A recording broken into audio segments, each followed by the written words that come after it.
గురూజీ 72 గంటల్లోనే ఫోన్లోని అద్భుతమైన జ్యోతిష్య పరిష్కారం చూపిస్తారు. నమ్మండి, నమ్మకపోండి, ఇది నిజం. శ్మశాన కాళి రుద్ర చౌడీదేవి ఆరాధకులు నంబర్ 1 వశీకరణ స్పెషలిస్ట్. గురూజీ మనిషి పుట్టుక నుండి చనిపోయే వరకు వచ్చే అన్ని క్లిష్టమైన సమస్యలకు పరిష్కారం ఇక్కడ లభిస్తుంది. విద్య, ఉద్యోగం, వ్యవహారం, స్త్రీ ప్రేమ, పెళ్లి, సంతానం, స్త్రీ పురుష వశీకరణం, భూవశం, భార్యాభర్తల కలహాలు, కోర్టు సమస్యలు, విడాకుల సమస్యలు, చేతబడి, అప్పుల బాధ, ఇంకా మీకు ఎలాంటి సమస్యలు ఉన్నా 72 గంటల్లోనే శాశ్వత పరిష్కారం చేయబడింది. నమస్కారం, నేను మీ రవికిరణ్ శర్మ, వేలూరి. ఏప్రిల్ నెలలో ద్వాదశ రాశులు ఏ రకంగా ఉండబోతున్నాయి, ఏ రాశులకి ఏ సంచారాలు జరుగుతున్నాయి, గ్రహ సంచారం ఎలా ఉంది అనే విషయాన్ని బట్టి 12 రాశుల వారికి కూడా ఈ ఏప్రిల్ నెలలో ఎలా ఉండబోతోంది, ఎలాంటి అనుకూలతలు ఉన్నాయి, ఎలాంటి ప్రతికూలతలు ఉన్నాయి, ఎవరు ఎలాంటి పూజలు చేసుకోవాలి, ఎలాంటి హోమాలు చేసుకోవాలి, ఎలాంటి జపతపాలు చేసుకోవాలి అనే విషయాల గురించి తెలియజేయడం జరుగుతోంది. మరి ఏప్రిల్ నెలలో గ్రహ సంచారం చూసుకున్నట్లయితే రవి సంచారము ఏప్రిల్ నెలలో రవి సంచారము మేషరాశిలో జరుగుతుంది. మేషరాశిలో రవి సంచారం వల్ల మేషరాశ్యాధిపతి కుజుడు కాబట్టి రవి అనుకూలంగానే ఉంటాడు. అట్లాగే కుజుడు కూడా మేషరాశిలో సంచారం చేస్తున్నాడు. స్వక్షేత్రము కాబట్టి కుజుడికి మేషరాశి కుజానుకూలతది ఉంటుంది.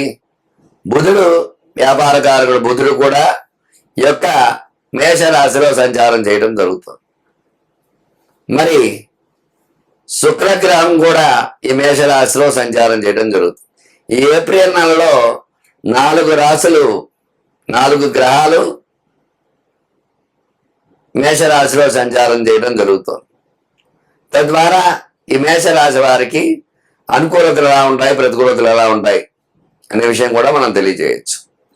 అలాగే శని భగవానుడు మీనంలో సంచారం చేస్తున్నాడు. మరి రాహువు మకరంలోకి సంచారం చేస్తున్నాడు. గురుడు కర్కాటకంలో సంచారం చేస్తున్నాడు మే వరకు కూడా. మరి ఈ రకంగా ఈ నవగ్రహ స్థితిగతులను బట్టే మానవుడి యొక్క జీవితం అనేది ఏర్పడుతుంది. ఈ నవగ్రహాలు పరిపాలించే పరిపాలనా విధానాన్ని బట్టే మనకి ఏ రకంగా ఉండబోతోంది, ఏ రాశి వారికి ఏ ఫలితాలు జరుగుతాయి అనే విషయం క్షుణ్ణంగా చెప్పగలుగుతాం. అయితే ఈ సంవత్సరము పరాభవ నామ సంవత్సరం. పరా అంటే సాధించడానికి వీలైనటువంటిది అని కూడా చెప్పబడుతుంది జరిగింది. దేన్నైనా సరే సాధించగల స్థితిని పొందగలిగే సంవత్సరము. భవ అంటే స్థితి, ఓర్పు, సహనము ఉంటే ఈ సంవత్సరం ఏదైనా సాధించవచ్చు అని అర్థం.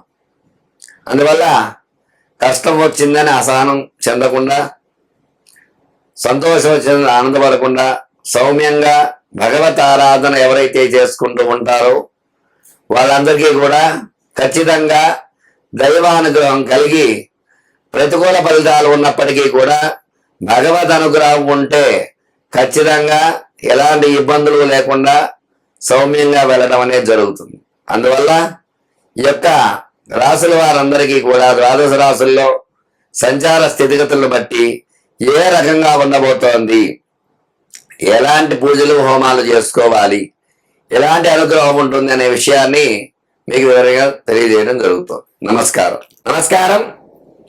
మీనరాశి వారికి ఏప్రిల్ నెల ఏ రకంగా ఉండబోతోంది, ఎలాంటి అనుకూలతలు ఉన్నాయి, ఎలాంటి ప్రతికూలతలు ఉన్నాయి అనే విషయాల గురించి చెప్పడం జరుగుతోంది. మీనరాశి వారికి ఈ ఏప్రిల్ నెల గడ్డు కాలంగా చెప్పవచ్చు. ఇబ్బందులు పడే అవకాశం ఉన్నాయి. శని ప్రభావం అధికంగా ఉంది. తద్వారా ఏళ్ళాల్సిన ప్రభావం అధికంగా ఉండటం వల్ల ఇబ్బందులు పడే అవకాశాలు ఉన్నాయి. వీళ్ళు ఏ రంగంలో అడుగు పెట్టినప్పటికీ కూడా వెనకడుగు వేస్తూ ఉంటారు. వ్యాపారం అంతరాత్రంగా నడుస్తుంది. రుణ బాధలు పెరిగిపోతాయి. ఉద్యోగ ప్రయత్నం చేసేవారికి ఉద్యోగంలో ప్రయత్నాలు అనుకూలించవు. ప్రమోషన్స్ వస్తాయని కూడా వారికి రాకపోవటము, ఇలాంటి ఇబ్బందులు పడుతూ ఉంటారు. అలాగే విద్యార్థులకు జ్ఞాపశక్తి మందగించడము, సరిగ్గా చదవలేకపోవడం, ఇలాంటి ఇబ్బందులు ఉంటాయి. వ్యవసాయ రంగంగా చూసుకున్నట్లయితే వ్యవసాయం పంట చేతికంటే సమయాన్ని అకాల వర్షాలు రావడం, ఇబ్బందులు పడటం ఇలాంటి అవకాశాలు ఉన్నాయి. అలాగే రియల్ ఎస్టేట్ రంగము, స్టాక్ మార్కెట్ వ్యాపారస్తులకి రియల్ ఎస్టేట్ రంగం అంతంత మాత్రంగా ఉంటుంది. అనుకున్న రీతిలో లాభాలు ఆర్జించలేరు. స్టాక్ మార్కెట్లో స్టాక్స్ పెరుగుతాయి అనుకుంటే పెరగకుండా అలాగే ఉండటం, అలాంటి ఇబ్బందులు పడుతూ ఉంటారు. రాజకీయ రంగంగా చూసుకున్నట్లయితే ప్రతికూలతలు ఉన్నాయి అనుకూలతల కంటే కూడా. సినీ పరిశ్రమ సినిమా హిట్ అవుతుంది అనుకుంటే బాక్స్ ఆఫీస్ ముందు అటర్ ఫ్లాప్ అవటం ఇట్లాంటి అవకాశాలు ఉన్నాయి. సినీ పరిశ్రమ వారు కూడా తగు జాగ్రత్త వహించాలి. చిన్న పరిశ్రమ వారు కూడా తగిన రీతిలో ఆధారం లేకపోతుంది. మీనరాశి వారికి అనుకూలతల కంటే కూడా ప్రతికూలతలు ఎక్కువగా ఉన్నాయి కాబట్టి చాలా జాగ్రత్తలు వహించాలి. ఆరోగ్య భంగాలు ఏర్పడతాయి. ఆరోగ్య విషయంలో జాగ్రత్త వహించాలి. ఔషధ సేవలు చేస్తూ ఉంటారు. భార్యాభర్తల మధ్య అన్యోన్యత లేకపోవటము, సరైన అవగాహన లేకపోవటము, వివాహ ప్రయత్నాలు సఫలీకృతం కాకపోవటము, సంతాన ప్రయత్నాలు సఫలీకృతం కాకపోవటము, ఇట్లా అనేక రకాల ఇబ్బందులు పడవలసి వస్తుంది. మీనరాశి వారికి మరి గురు దత్తాత్రేయ కవచాన్ని పారాయణ చేయటము, అలాగే శనికి జపం చేయించుకొని శని రాహువులకి జపం చేసుకున్నట్లయితే అనుకూలతలు వచ్చే అవకాశాలు ఉన్నాయి. చూశారు కదండి మీనరాశి వారికి ఏ రకంగా ఉండబోతుందనే విషయాన్ని చెప్పడం జరిగింది.